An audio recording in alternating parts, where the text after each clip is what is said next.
Selamat malam Bapak Ibu sekalian, Shalom. Seperti tadi pagi sebelum kita merenungkan firman, saya ingin mengajarkan sebuah lagu baru. Bagi rekan-rekan yang sudah tahu bisa membantu saya juga ikut menyanyinya. Baik.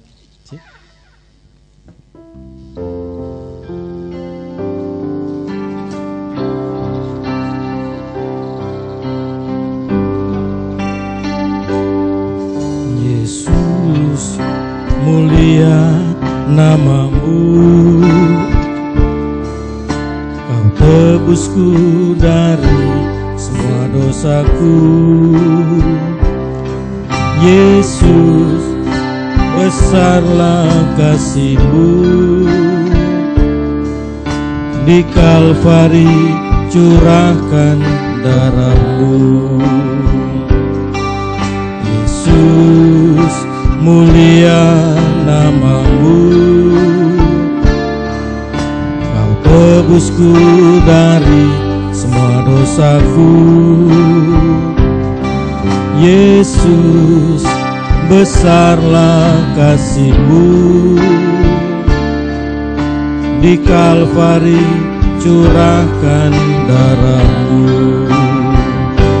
Tiada kasih yang lebih besar dari kasih-Mu, tiada korban yang lebih besar dari korban-Mu, tiada sengsara lebih besar dari sengsara-Mu.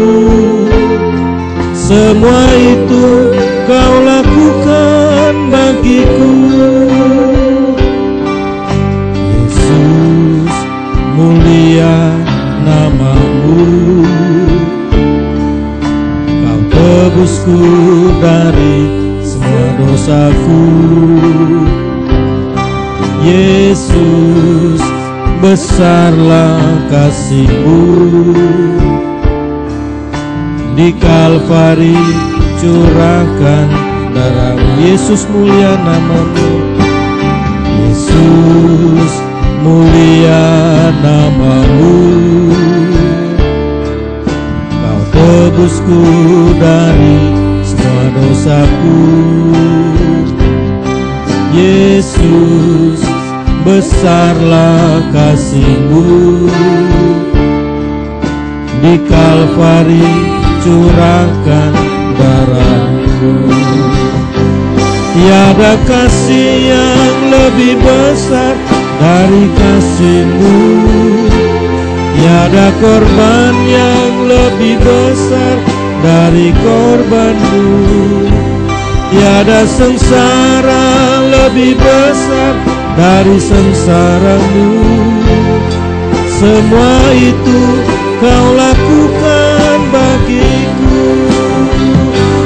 Tiada kasih yang lebih besar dari kasih-Mu, tiada korban yang lebih besar dari korban-Mu, tiada sengsara lebih besar dari sengsara-Mu. Semua itu Kau lakukan bagiku. Tiada kasih yang lebih besar dari kasih-Mu, tiada korban yang lebih besar dari korban-Mu, sengsara lebih besar dari sengsara-Mu. Semua itu Kau lakukan bagiku. Semua itu Kau lakukan bagiku. Semua itu Kau lakukan bagiku.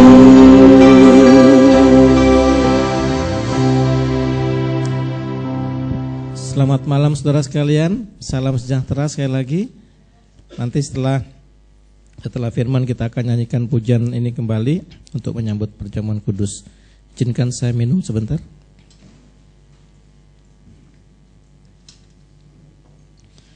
Bapak Ibu sekalian kasih Tuhan, pertama-tama saya bersyukur pada Allah Bapa di surga kalau malam ini Tuhan berikan kesempatan pada saya untuk berbagi firman Tuhan. Dan terima kasih karena Bapak sudah menyembuhkan saya juga dari sakit batuk, saudara. Selama seminggu ini, selama rakerda saya batuk-batuk terus. Tapi puji Tuhan hari ini saya lebih longgar untuk berbicara tentang firman.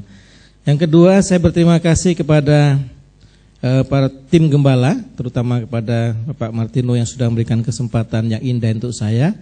Terima kasih juga kepada Ibu Lea selaku pengurus daerah Sulteng yang sudah melayani saya selama seminggu ini dengan sangat baik. Saya tidak tahu saudara timbangan saya sudah naik berapa kilo. Ya ini karena terasa banget seseknya gitu ya.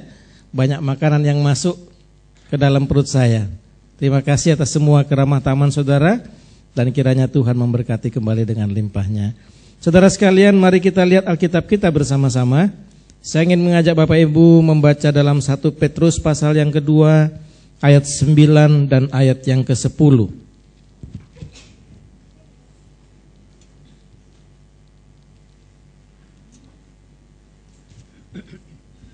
1 Petrus 2 ayat 9 dan 10. Kita akan bacanya bersama-sama. Mari kalau sudah menemukan, kita akan membaca dengan suara yang keras. Sudah ketemu semua? Mari kita baca 2, 3. Tetapi kamulah bangsa yang terpilih, imamat yang rajani, bangsa yang kudus, umat kepunyaan Allah sendiri, supaya kamu memberitakan perbuatan-perbuatan yang besar dari Dia yang telah memanggil kamu keluar dari kegelapan kepada terangnya yang ajaib. Kamu yang dahulu bukan umat Allah, tetapi yang sekarang telah menjadi umat-Nya, yang dulu tidak dikasihani, tetapi yang sekarang telah beroleh belas kasihan. Saudara, kita tanpa terasa sudah masuk dalam minggu yang pertama dalam bulan Februari, berarti kita sudah meninggalkan bulan Januari. Mungkin gema tahun baru masih ada, ya karena minggu depan masih ada Sincia gitu ya. Tetapi tahun baru nasional rasanya orang sudah mulai tidak lagi mengucapkan, karena kita sudah masuk dalam tahun yang baru. Coba kita renungkan sebentar saudara sekalian, ketika kita menjelang tahun baru gitu ya. Biasanya di gereja-gereja itu diadakan suatu doa malam dan di situ kita biasanya menuliskan kembali komitmen kita, rencana kita, janji kita kepada Tuhan untuk tahun yang akan datang. Saya tidak tahu seberapa banyak dari saudara yang sudah mengucapkan janji itu kepada Tuhan. Tapi mari kita lihat malam ini selama sebulan ini apakah saudara dan saya sudah memenuhi janji kita. Mungkin janji itu berupa, saya mau berdoa lebih lama lagi di kaki Tuhan. Saya mau membaca firman dari Kejadian sampai Wahyu selesai tahun ini. Saya akan lebih banyak berpuasa. Saya akan lebih banyak keluar untuk memberitakan Injil. Saya akan lebih banyak memberi untuk gereja. Atau mungkin komitmen-komitmen yang lain saudara. Mari kita renungkan apakah dalam hari-hari yang sudah kita lalui, komitmen itu sudah terlaksana atau belum. Karena saya melihat seringkali kita ini mudah sekali berjanji, tetapi sangat sulit untuk dilaksanakan. Saya mau bertanya pada saudara, siapa dari saudara yang sudah, selain para hamba-hamba Tuhan di sini ya, kepada jemaat, siapa dari saudara yang sudah pernah membaca Alkitab ini tuntas dari Kejadian sampai Wahyu? Boleh angkat tangan sebentar? Nah, belum semua. Apakah malu mengakui saudara? Enggak ya? Semua sudah pernah tuntas? Ada yang masih belum ya? Mungkin jemaat zaman baru, saya Kejadian saja belum selesai. Saudara, kalau kita membaca Alkitab ini selama untuk setahun, maka satu hari saudara harus membaca 3 pasal. Sebenarnya tidak sulit, tidak berat. Di Surabaya kita menggunakan kartu yang namanya kartu batas. Baca Alkitab tuntas setahun. Satu hari 3 pasal, 2 pasal perjanjian lama, 1 pasal perjanjian baru. Saya yakin kalau saudara cinta Tuhan, membaca Alkitab itu tidak berat.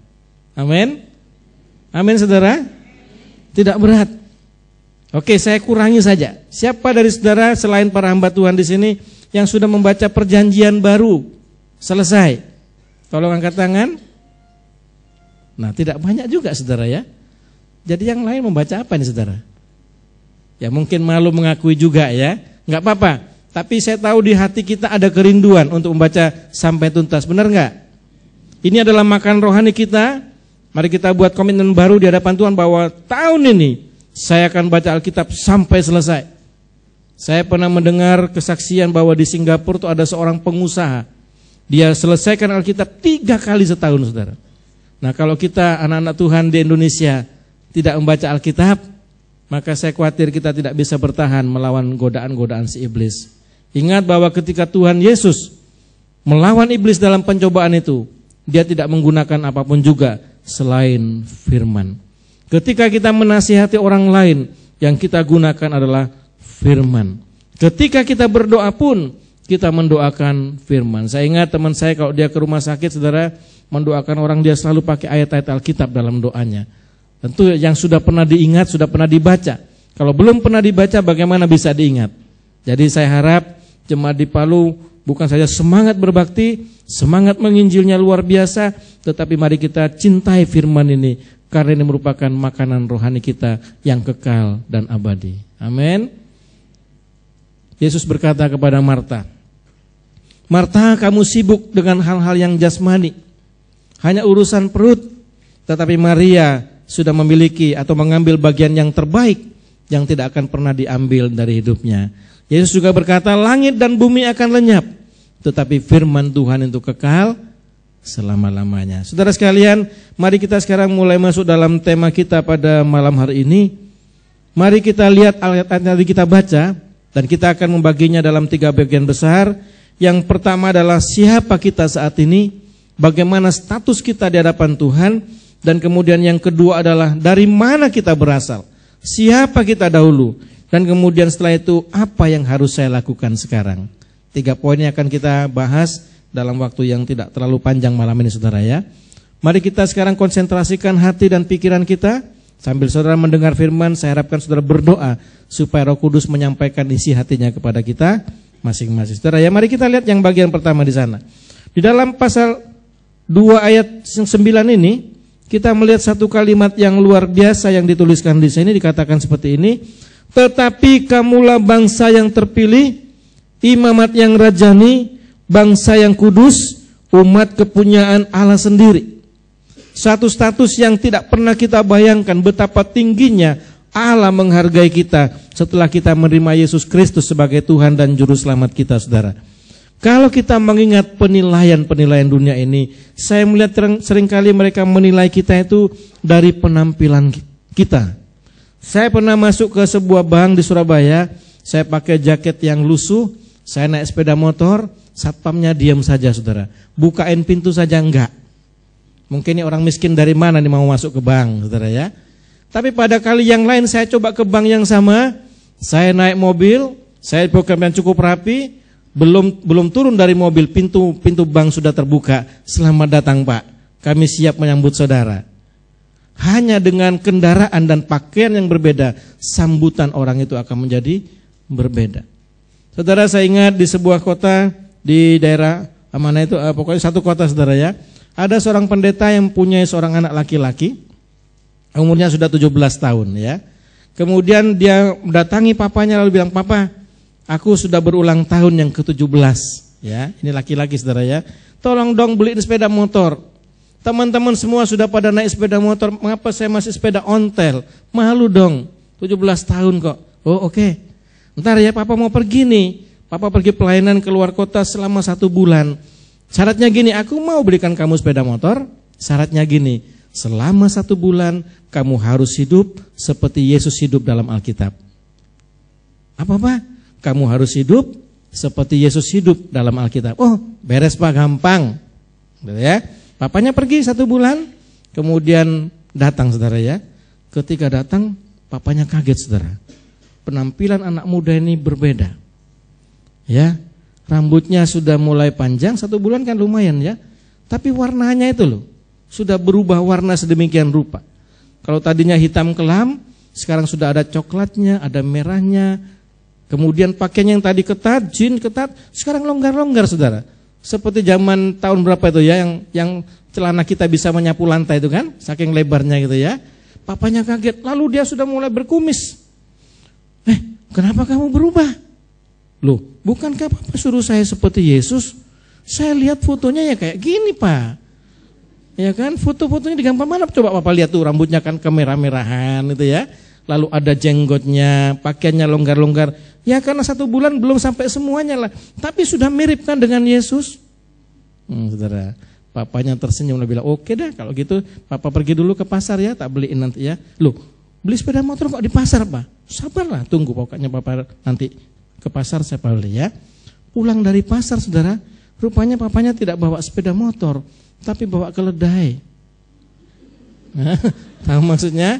Dia datang tuntun keledai itu, dia bilang, nah ini kendaraanmu. Loh, aku minta sepeda motor, kenapa Papa pakai keledai? Kamu tidak baca dalam Alkitab, Yesus tidak pernah naik sepeda motor, Yesus naiknya keledai. Nah saudara, maksud saya adalah, banyak dari kita juga meniru penampilan seseorang, lalu menganggap dirinya seperti orang itu. Hanya eksternal saudara.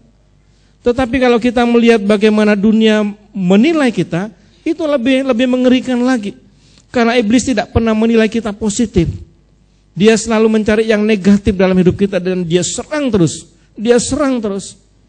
Seorang pemudi di satu kota pernah mendatangi saya berkata, Om, bantu doa bagi saya Om. Kenapa?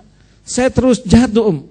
Maksudnya jatuh dalam perzinahan terus begitu. Saya minta ampun, jatuh lagi. Seakan-akan dalam pikiran kita itu, pikirannya iblis berkata, kamu gak mungkin diampuni.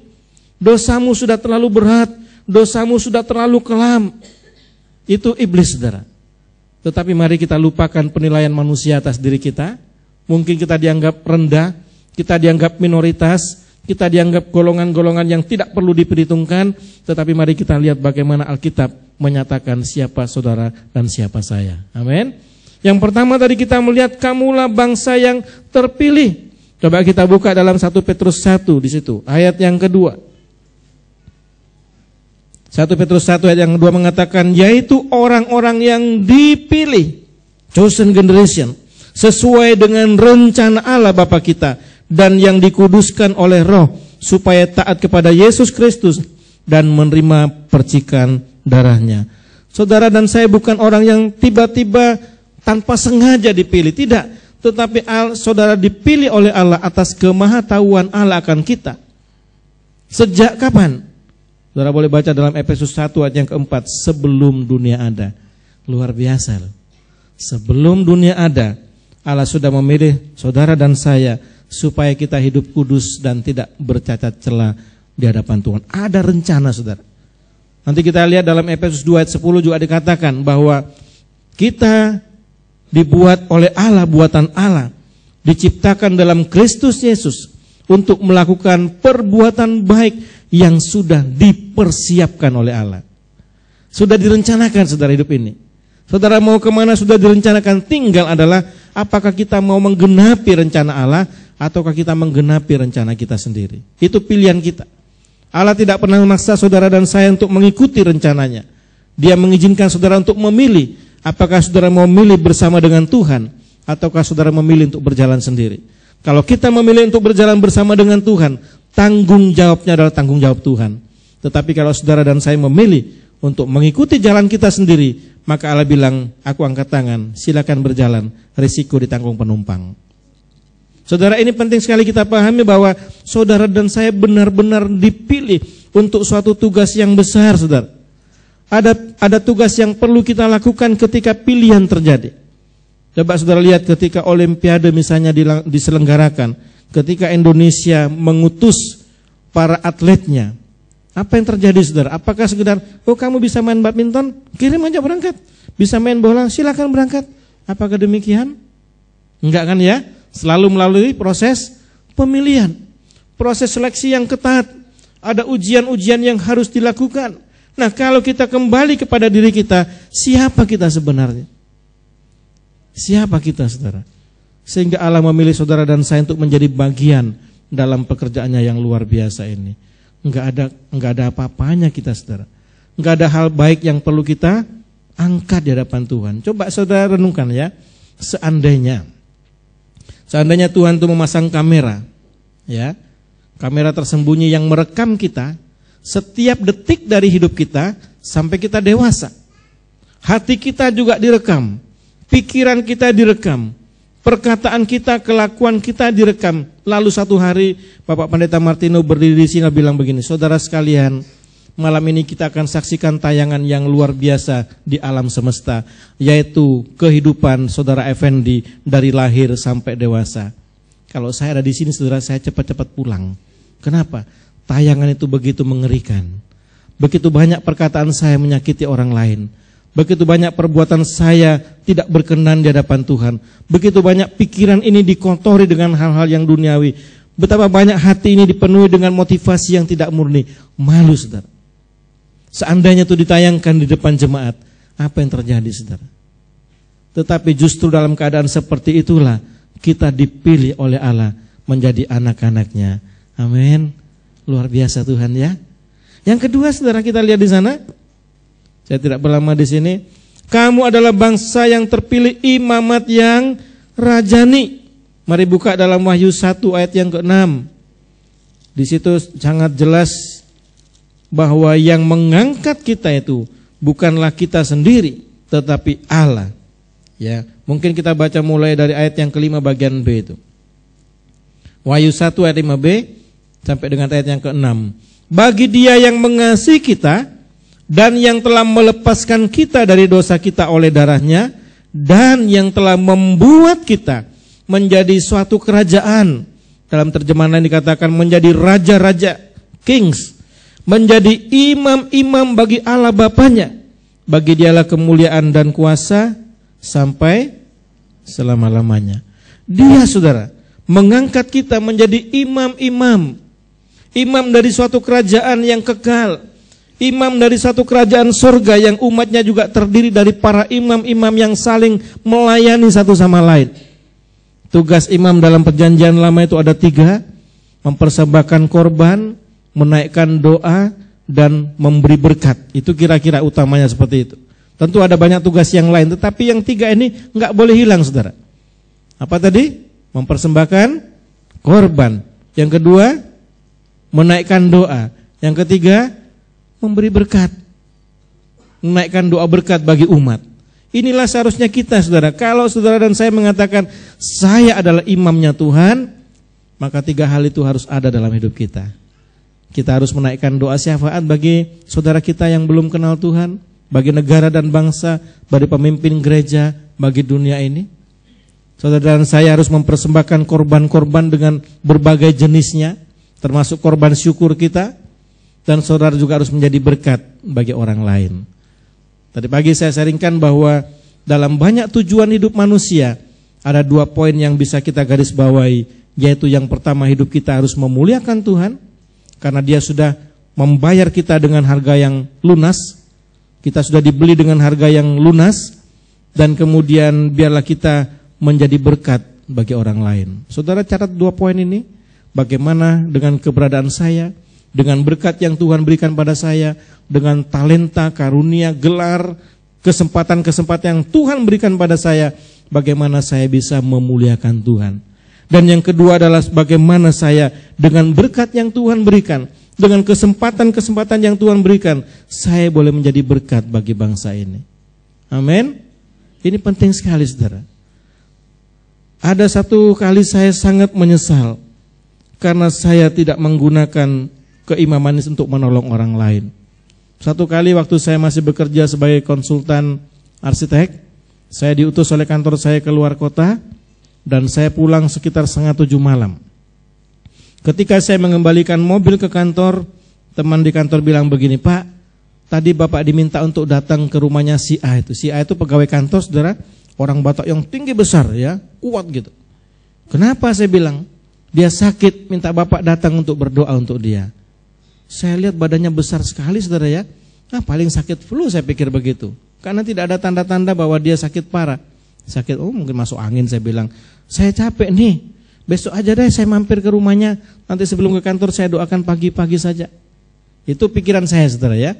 Saya pulang, padahal rumahnya dia dari kantor tuh hanya sekitar 1 kilometer, saudara. Kalau saya mau, saya bisa mampir sebenarnya. Tapi waktu itu saya tidak mampir. Saya pikir dia hanya flu halu biasa. Tetapi ketika pagi saya ke kantor, saudara, dikabari orang kantor, Pak A tadi malam sudah meninggal dunia. Kira-kira saya nyesel apa enggak, saudara? Nyesal. Dan menyesalnya ini nggak bisa dibayar oleh apapun juga. Seringkali terbayang, kenapa saya begitu bodoh tidak datang kepada orang ini. Kenapa saya begitu bodoh tidak mau datang mendoakan dia. Hilanglah kesempatan saya untuk menjadi seorang imam bagi orang ini. Tidak lagi mau menaikkan doa. Ini saudara, ada banyak kesempatan dalam hidup kita yang kita sia-siakan karena kita tidak memahami panggilan saudara dan saya. Karena kita tidak mengerti siapa kita di hadapan Tuhan. Baik, kita masuk bagian yang ketiga gitu ya. Bagian yang ketiga mengatakan kamu adalah bangsa yang kudus. Apa artinya kudus? Kudus itu berarti terpisah, dipisahkan dari dunia ini untuk menjadi sesuatu yang berharga bagi Tuhan. Mengapa kata kudus perlu ditekankan saudara? Rasul Paulus dalam surat Roma mengatakan kamu dijadikan oleh Allah sebagai bangsa yang kudus. Allah ingin melihat buah-buah kekudusan itu muncul dari hidup kita. Allah ingin melihat supaya hidup kita benar-benar murni di hadapan Tuhan saudara. Saya ingin menunjukkan pada saudara kualitas dari sebuah jemaat di Surabaya. Tidak usah saya katakan jemaat di mana. Tetapi jemaat ini terjadi hal yang luar biasa ketika mereka mempersembahkan kolekte saudara. Di gereja ini kolekte tidak pakai amplop tetapi langsung di kantong kolekte. Satu hari saya ketemu dengan petugas penghitung lalu mereka bilang, aduh Pak, celaka jemaat di sini ini luar biasa katanya. Maksudnya apa? Banyak sekali mereka masukkan dengan cara yang tidak terhormat, cara yang menghina Tuhan. Misalnya ada uang palsu di sana Pak. Ada uang fotokopi di sana Pak. Ada uang mainan yang 100 ribuan ada di sana Pak. Ada uang yang separuh Pak. Mungkin dia pikir karena enggak bawa uang saudara ya, kolektor jalankan 2 kali, saya enggak punya uang jadi 2 sajalah. Tuhan tahu hatiku. Ada karcis parkir Pak, bayangkan saudara. Tuhan dianggap tukang parkir atau gimana? Sama sekali tidak menunjukkan hidup sebagai orang yang kudus di hadapan Tuhan, tetapi menghina kekudusan Tuhan. Ada juga banyak orang yang tidak takut saudara akan Tuhan. Ya, satu kali saya bertemu juga dengan seorang pengurus gereja besar di Surabaya, lalu bilang begini, Pak, kami sekarang terpaksa pakai CCTV di ruang penghitungan kolekte. Saya tanya, kenapa pakai CCTV? Ini kan gereja besar Pak, dia bilang. Jemaat kadang-kadang memberikan uang dolar. Nah, penghitung kolekte itu, kalau ketemu uang dolar, dia masukkan di kaos kaki katanya. Aduh astaga saudara. Ya, yang uang rupiah bagi Tuhan, yang dolar bagi saya, kira-kira gitu saudara ya. Jadi terpaksa pasang apa? CCTV supaya kami bisa melihat mana itu yang mencoba mencurangi uang Tuhan. Di sawahan saudara, itu ada satpam-satpam yang seharusnya menjaga keamanan, ya, yang seharusnya takut akan Tuhan.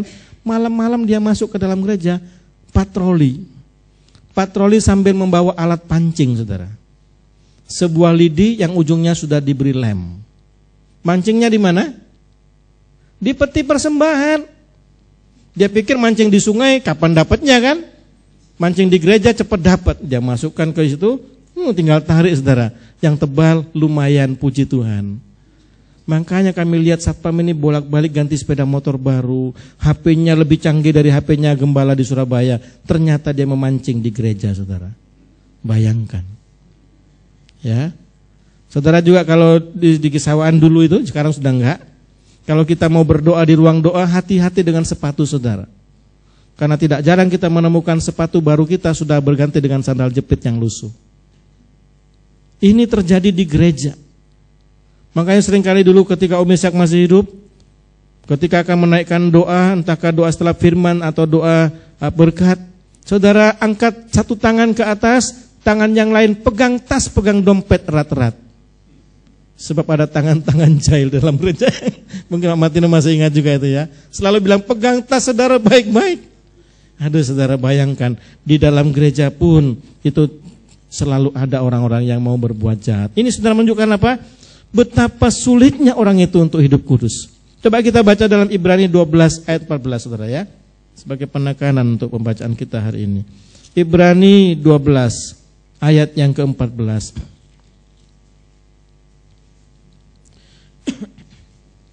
Berusahalah hidup damai dengan semua orang dan kejarlah apa? Kekudusan, sebab tanpa kekudusan tidak seorang pun akan melihat Tuhan. Semua kita tahu ayat ini. Tetapi mengapa melaksanakannya begitu sulit, saudara? Dalam suratnya kepada Timotius, Rasul Paulus bilang, jangan seorang pun menganggap engkau rendah karena engkau muda. Jadilah teladan dalam kesucianmu. Bisa enggak kita jadi teladan dalam kesucian kita, saudara? Dimanapun kita berada, di kantor, di perusahaan, di kampus, di sekolah, di gereja, bisa enggak kita menunjukkan bahwa ada Allah yang ada di dalam kita, yang sudah menguduskan kita. Yang keempat, mari kita lihat kembali 1 Petrus tadi, ya. 1 Petrus 2 ayat 9 tadi. Yang keempat mengatakan bahwa kita adalah umat kepunyaan Allah sendiri. Dalam terjemahan yang lain dikatakan kita ini seperti orang aneh, tetapi merupakan umat istimewa, orang yang istimewa untuk dimiliki. Kalau saudara punya sesuatu yang istimewa, itu pasti kita menyukainya. Kalau kita masuk ke depot, kita lihat ada yang istimewa, harganya pasti berbeda. Betul nggak, saudara ya? Pasti beda. Minta apa, Om? Soto. Soto biasa atau soto istimewa? Bedanya apa? Yang istimewa pakai telur. Lebih enak dari yang biasa. Kuahnya lebih banyak, ayamnya lebih banyak. Kalau kita pesan nasi goreng, mau yang biasa atau nasi goreng istimewa? Apa nasi goreng istimewa? Tambah telur, tambah sosis, porsinya lebih besar. Itulah istimewa, saudara. Kalau saudara dan saya istimewa, tentu ada kualitas yang harus muncul dalam hidup kita. Harus ada karakter yang istimewa dalam hidup kita. Orang bilang kita tuh seharusnya menjadi extraordinary people. Bukan sekedar regular people, orang yang biasa, tetapi orang yang luar biasa. Amin. Karena saudara diciptakan serupa dengan Allah kok. Dari layak kalau saudara menjadi orang yang istimewa, milik Allah sendiri. Kalau ada orang yang mengganggu saudara, itu berarti dia sedang berhadapan dengan Allah sendiri. Kalau mereka mengganggu kita, enggak perlu dibalas, saudara ya. Satu kali saya dengan teman saya menghadapi suatu masalah, dia mulai sewot, dia mulai ancam, dia mulai bilang, wah ini orang ini harus dikejar, orang ini harus dibalas, supaya nama baik kita tidak dicemarkan, dia bilang. Saya bilang, ngapain? Yang penting Bapak tidak melakukan, selesai. Urusan dia biar urusan dengan Tuhan. Karena Tuhan tahu bagaimana berurusan dengan orang lain yang mencoba melukai atau mengganggu kita. Saudara, satu kali kantor kami di Surabaya itu didatangi beberapa ustadz ya dari daerah Jawa Timur. Lalu mereka bertemu dengan Bamak Surabaya, Badan Musyawarah Antar Gereja. Lalu mereka bilang bahwa apa yang terjadi di Indonesia itu beberapa tahun yang lalu, saudara ya, kami tahu kami harus bertobat. Karena apa yang terjadi di Indonesia adalah hukuman Tuhan bagi kami. Mereka mengakui, saudara, bahwa hal-hal yang buruk yang terjadi di Indonesia merupakan satu hukuman atau peringatan dari Tuhan atas perbuatan mereka. Selama kita tidak membalas, pembalasan adalah di tangan Tuhan. Amin. Karena itu saudara, kalau saudara disakiti, tenang saja. Kalau saudara difitnah, tenang saja. Karena saudara umat pilihan Allah, doakan saja orang itu supaya diberkati. Doakan supaya orang itu benar-benar bisa berubah. Ya, tidak usah membalas. Berkatilah orang yang berbuat jahat, karena Tuhan tahu bagaimana berurusan dengan orang ini. Saya kenal seorang di Surabaya, di mana ketika dia merintis, dia bilang, aduh Pak, ketika merintis Pak setengah mati, dia bilang, setiap hari saya harus membersihkan kotoran manusia. Orang-orang di kampung yang tidak suka sama saya pagi lemparin halaman saya, Pak, teras saya dengan kotoran manusia. Saya dengan menangis, tapi sambil menyanyi, saya bersihkan semuanya. Sampai kemudian orang kampung melihat, saudara, orang ini kok nggak marah ya? Kenapa dia tidak lapor sama Pak RT? Kenapa dia tidak lapor sama Pak RW? Kenapa dia diam saja? Dan saudara, karena kediaman akhirnya mereka berhenti sendiri. Dan di tempat itu kemudian berdirilah sebuah gereja. Mengapa?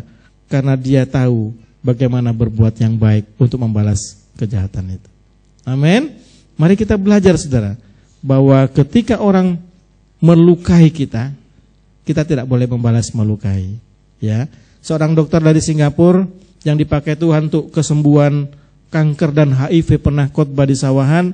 Dia bilang begini, bahwa 90% dari pasien kanker dia itu di Singapura yang minta didoakan, atau yang di Indonesia juga yang minta didoakan, adalah karena menyimpan sakit hati.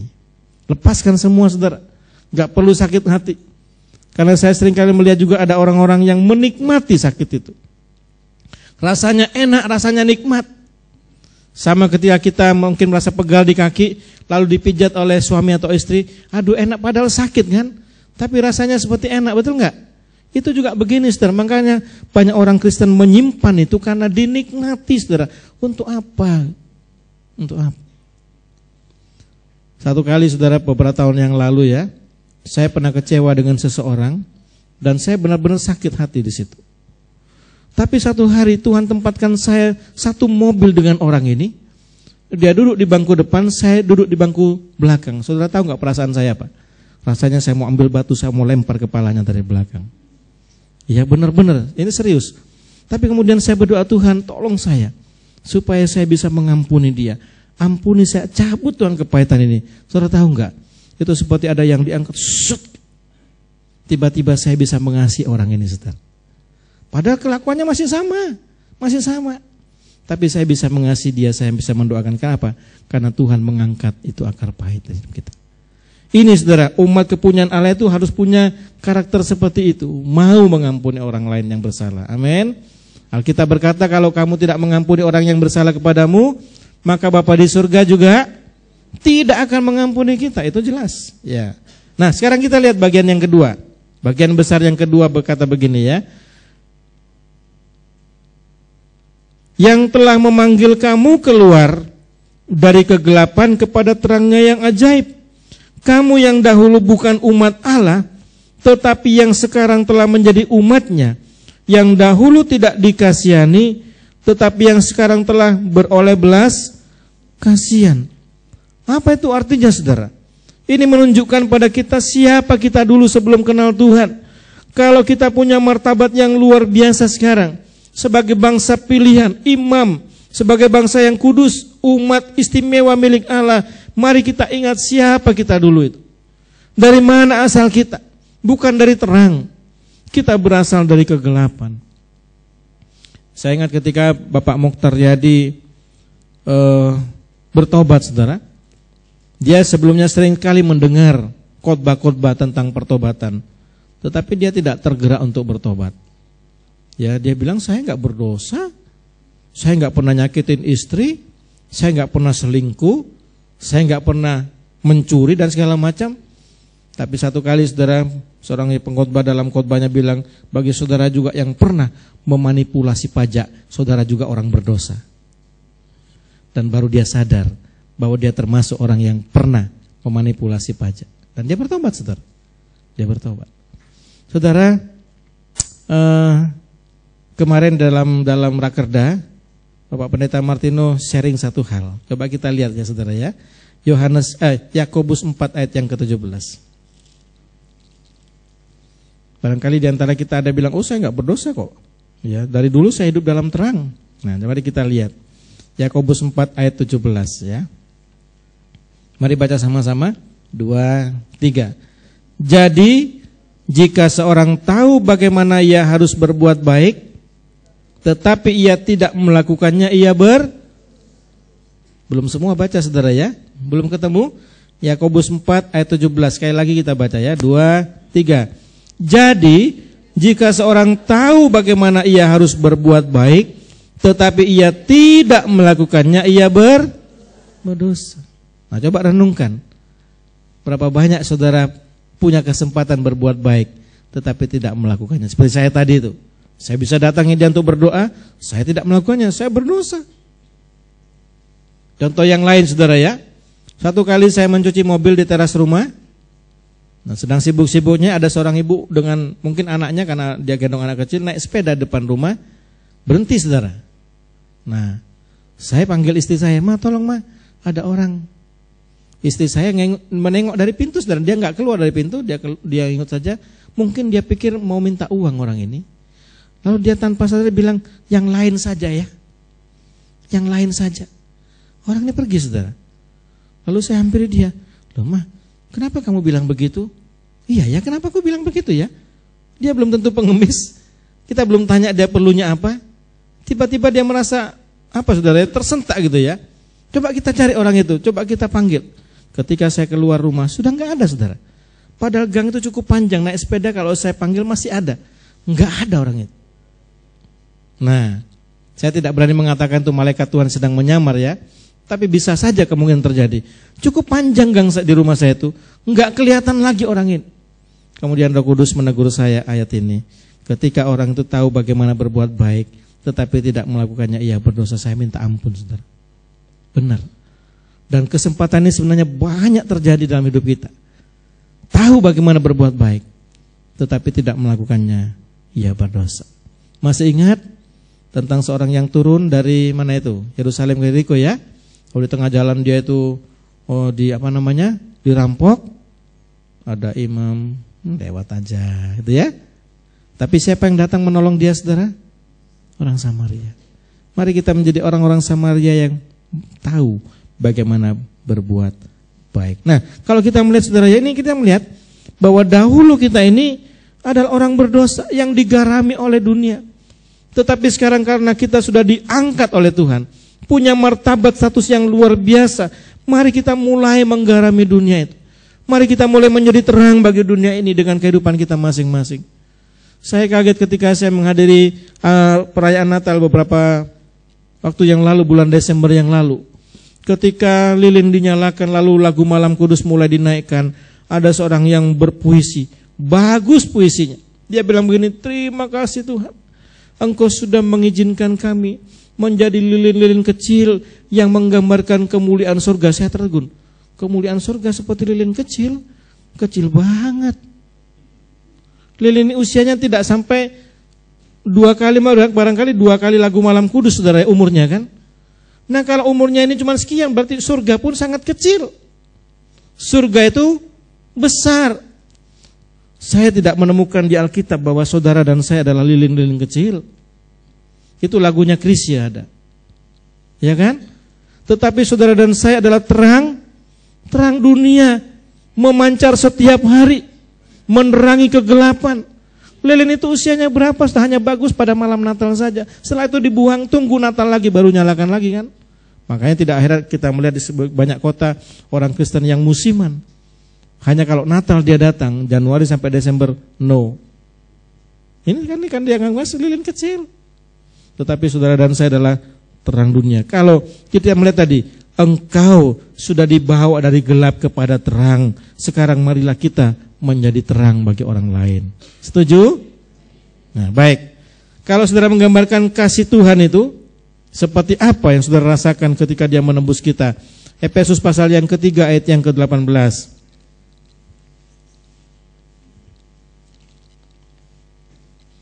Efesus 3 ayat yang ke-18 berbunyi seperti ini.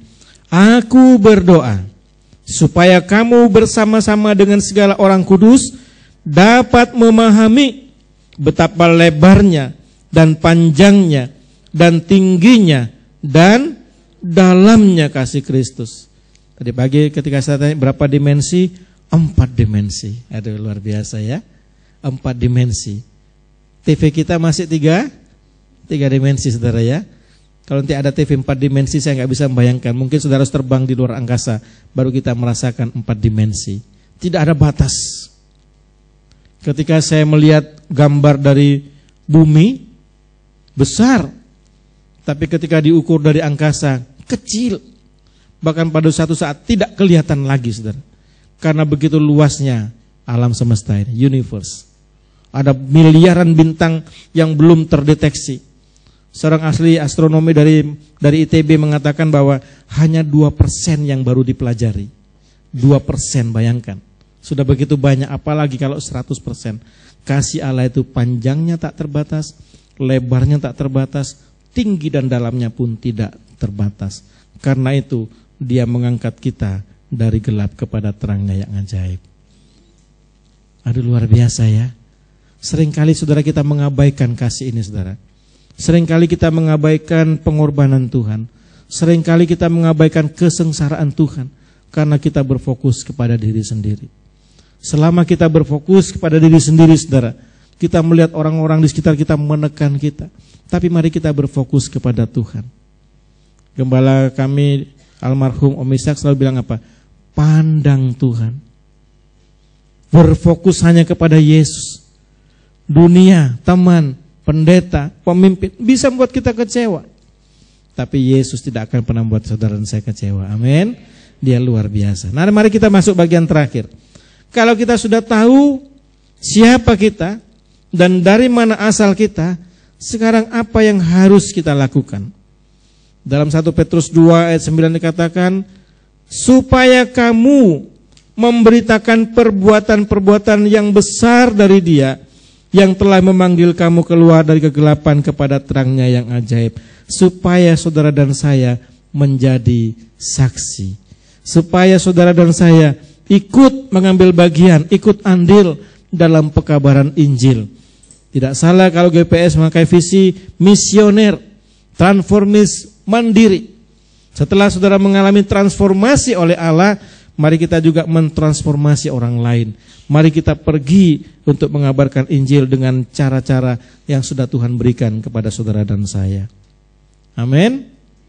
Saya membaca di internet beberapa waktu yang lalu ketika saya ada di kantor Bapak Pendeta Martino, seorang penulis dari Amerika mengatakan bahwa ada tragedi besar di dunia ini, khususnya di kalangan gereja dan khususnya juga di Amerika Serikat, karena banyak yang sudah kehilangan semangat untuk menginjil, kehilangan roh yang mengasihi orang lain, kehilangan semangat, passion itu sudah nggak ada lagi, compassion sudah hilang, berganti dengan pemuliaan diri, bangun untuk diri sendiri, memikirkan ke dalam bukan keluar. Padahal kata eklesia adalah diutus keluar, pergi keluar.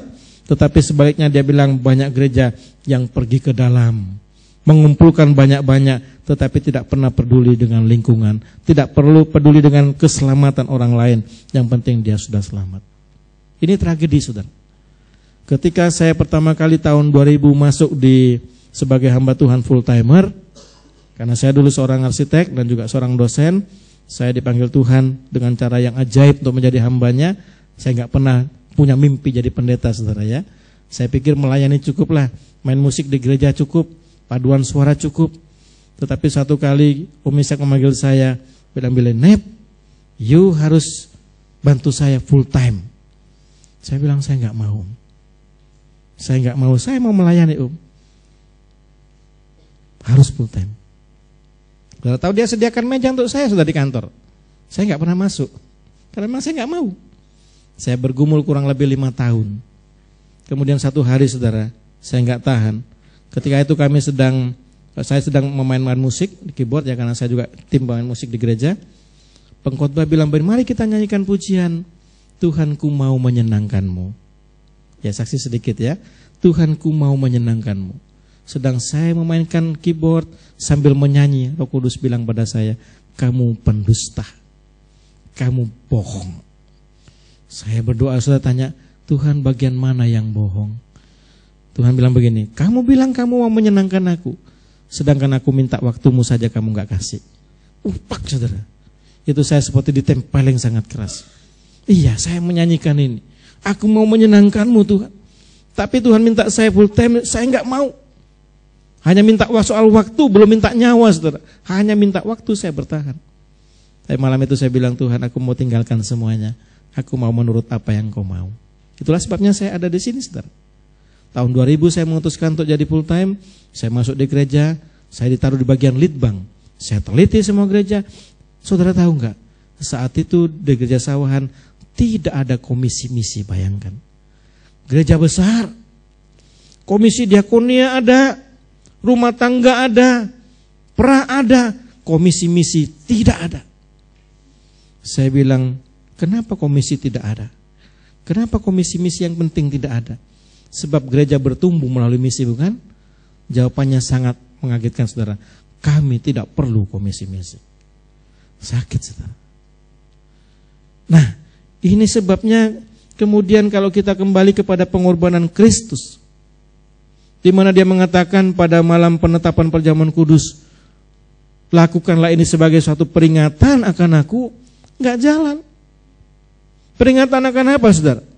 Bahwa dia sudah turun dari surga, menjadi sama dengan kita, menderita luar biasa, bahkan menyerahkan nyawanya untuk saudara dan saya. Jadi kalau kita tidak berbuat sesuatu, kita berdosa di hadapan Tuhan. Sebagai ungkapan syukur kita, dikatakan di sana, supaya kamu memberitakan perbuatan-perbuatan yang besar dari Dia. Tadi pagi saya saksi sedikit, tapi saya ulangi sedikit ya. Saudara, ada satu pengalaman yang mungkin ini pengalaman rohani yang saudara anggap kebetulan, ya bolehlah. Tapi enggak, bagi saya enggak kebetulan. Saat itu saya sedang menjadi asisten dosen di Petra, ya. Dan bulan itu kami baru saja menikah. Lalu itu bulan puasa mendekati Idul Fitri, saudara ya. Nah, mendekati Idul Fitri ketika kami duduk di teras rumah sambil lihat-lihat di jalan itu, ada banyak mobil lewat bawa parcel lebaran ya. Lalu istri saya tiba-tiba ngomong begini, "Pak, kok enggak ada ya kue tar mampir ke rumah kita?" gitu ya. Saya tegur dia, saudara, "Kamu ngawur ngomongnya gitu ya. Ini Idul Fitri, bukan Natal. Kalau Natal teh siapa tahu ada yang kesasar mampir ke rumah gitu kan ya. Ini Idul Fitri, mana ada kue tar mau mampir rumah kita." Tapi rupanya Tuhan dengar, saudara, apa yang Dia inginkan ya.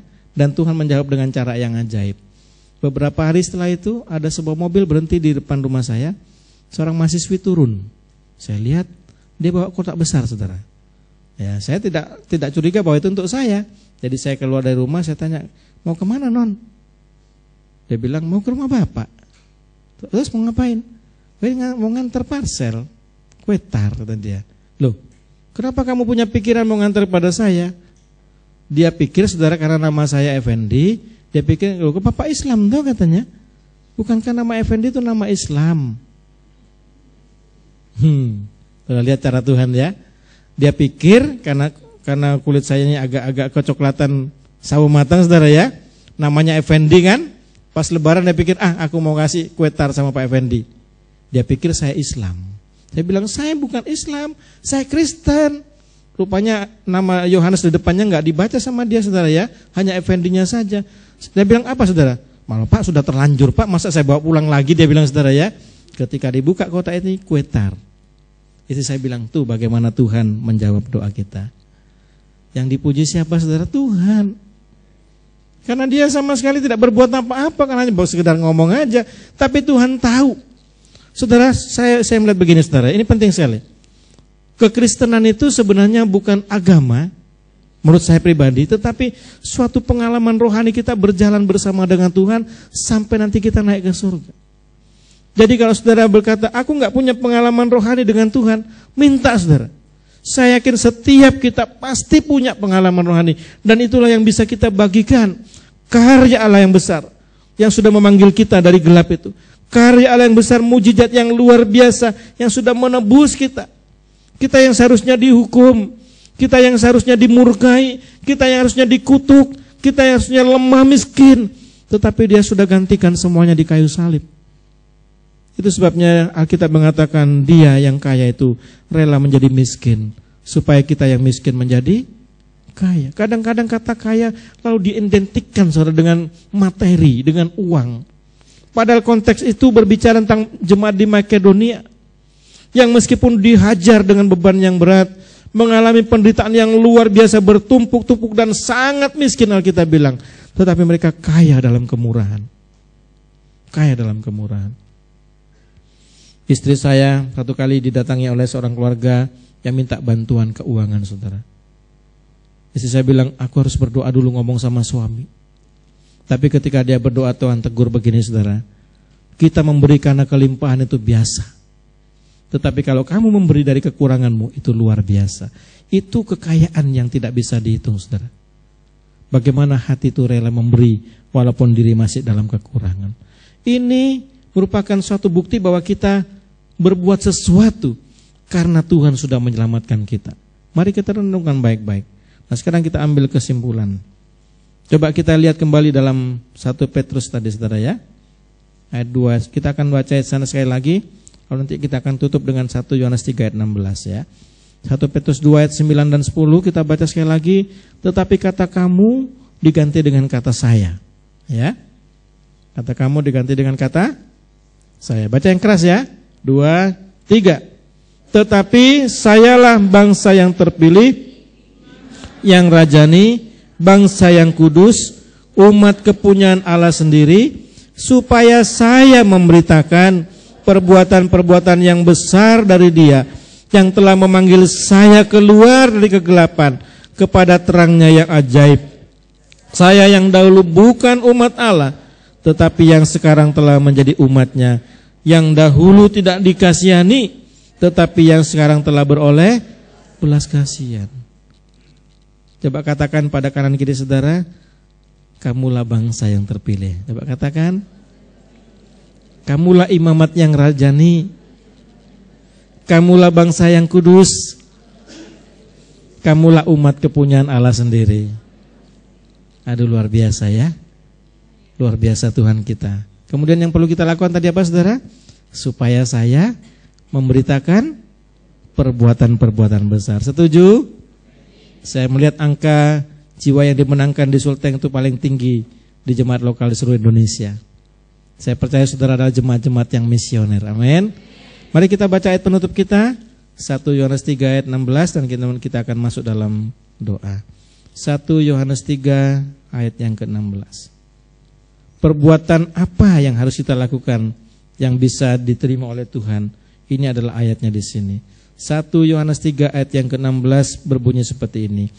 Demikianlah kita ketahui kasih Kristus, yaitu bahwa Ia telah menyerahkan nyawanya untuk kita. Jadi kita pun wajib menyerahkan nyawa kita untuk saudara-saudara kita. Ini berarti pengorbanan total. Karena tadi saya katakan kalau cuma sekedar dihina, jangan mundur. Kalau sekedar dikata-kata yang jahat, jangan mundur. Karena Tuhan mengharapkan kita berkorban dengan kasih agape. Tuhan kiranya memberkati kita sekalian. Sambil mempersiapkan diri untuk masuk perjamuan kudus, mari saya undang pemain musik, pemimpin pujian dan choir untuk kembali ke tempatnya. Kita naikkan pujian kembali tadi saudara ya. Mari sementara saudara menyanyi lagu ini meskipun lagu baru, saudara baru merenungkan besarnya kasih Tuhan itu yang sudah menebus kita dari segala dosa kita dengan darahnya yang dicurahkan di Kalvari, dengan kasih yang besar, sengsara yang besar, dan korban yang luar biasa. Mari bangkit berdiri bersama-sama di hadapan Tuhan. Biarlah saudara menghadapkan diri kepada Allah kita. Dia ada di sini, Dia ada di sini, dan Dia mengasihi kita semuanya.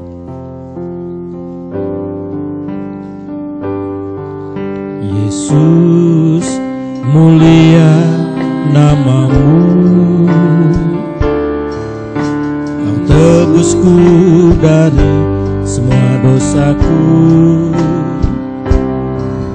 Yesus, besarlah kasih-Mu, di Kalvari curahkan darah-Mu. Mari naikkan sama-sama, Yesus mulia nama-Mu. Yesus, mulia nama-Mu. Amin. Dia menebus kita dari dosa, semua dosaku. Yesus, besar kasih-Mu. Yesus, besarlah kasih-Mu, di Kalvari Dia curahkan darah, di Kalvari curahkan darah-Mu. Tiada kasih yang lebih besar dari kasih-Mu, tiada korban yang lebih besar dari korban-Mu, tiada sengsara lebih besar dari sengsara-Mu. Semua itu Kau lakukan bagiku. Katakan, Yesus mulia. Yesus, mulia nama-Mu, Kau tebusku dari semua dosaku. Amin. Yesus, besarlah kasih-Mu, di Kalvari curahkan darah. Yesus, mulia nama-Mu. Yesus, mulia nama-Mu. Dia mengasihi kita. Dia ada di tengah kita. Dia sangat mengasihi saudara dan saya. Yesus, besarlah kasih. Di Kalvari Dia berikan nyawanya untuk kita. Tiada kasih yang lebih besar dari kasih-Mu. Tiada korban yang lebih besar dari korban-Mu. Tiada sengsara lebih besar dari sengsara-Mu. Semua itu Kau lakukan bagi tiada kasih yang lebih besar dari kasih-Mu. Tiada korban yang lebih besar dari korban-Mu. Tiada sengsara lebih besar dari sengsara-Mu. Semua itu Kau lakukan bagiku. Kami mengundang pelayan perjamuan maju ke depan. Tiada korban yang lebih besar dari korban-Mu. Tiada sengsara lebih besar dari sengsara-Mu. Semua itu Kau lakukan bagiku. Tiada kasih yang lebih besar dari kasih-Mu. Tiada korban yang lebih besar dari korban-Mu. Tiada sengsara lebih besar dari sengsara-Mu. Semua itu Kau lakukan bagiku. Tiada kasih yang lebih besar dari kasih-Mu. Tiada korban yang lebih besar dari korban-Mu. Tiada sengsara lebih besar dari sengsara-Mu. Semua itu Kau lakukan bagiku. Tiada kasih yang lebih besar dari kasih-Mu. Tiada korban yang lebih besar dari korban-Mu. Tiada sengsara lebih besar dari sengsara-Mu. Semua itu Kau lakukan bagiku. Semua itu Kau lakukan bagiku. Semua itu Kau lakukan bagiku.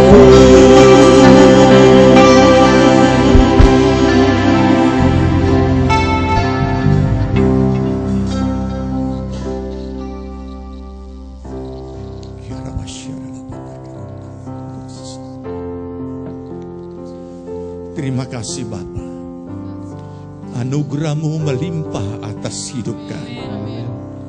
Kau sudah nyatakan itu semua dalam Yesus Kristus Putra-Mu yang tunggal. Terima kasih Tuhan Yesus untuk pengorbanan-Mu di atas kayu salib. Dengan darah yang tercurah telah menebus kami dari segala dosa. Dan kami boleh menjadi anak-anak yang dikasihi Tuhan. Umat kepunyaan Allah. Roh Kudus, terima kasih Engkau sudah memberikan kami senantiasa kekuatan untuk kami boleh tetap berdiri di dalam iman. Dan saat ini kami boleh berdiri di hadirat-Mu Tuhan, untuk menjadi pemberi bukti betapa besar kasih yang telah Engkau nyatakan dalam hidup kami melalui Yesus Kristus Tuhan. Terima kasih. Terima kasih pada saat ini untuk kesempatan anugerah bagi kami untuk boleh bersekutu di dalam perjamuan yang kudus. Tiliklah segala keberadaan kami Tuhan. Ampuni segala yang tidak berkenan yang kami lakukan dalam kehidupan kami. mulai perkataan, pikiran, perbuatan kami, dan biar darah Yesus Kristus menutup semua cacat celah kami. Kuduskan seluruh jemaat-Mu, kuduskan kami semua yang melayani Tuhan, dan kami boleh layak bersekutu dalam perjamuan kudus ini. Berkati roti dan anggur ini, sehingga ini bukan hanya sekedar upacara, tetapi setiap kami yang bersekutu di dalamnya boleh menyatu dengan Engkau Tuhan. Terima kasih Pak, terima kasih. Dalam nama Tuhan Yesus kami berdoa. Amin.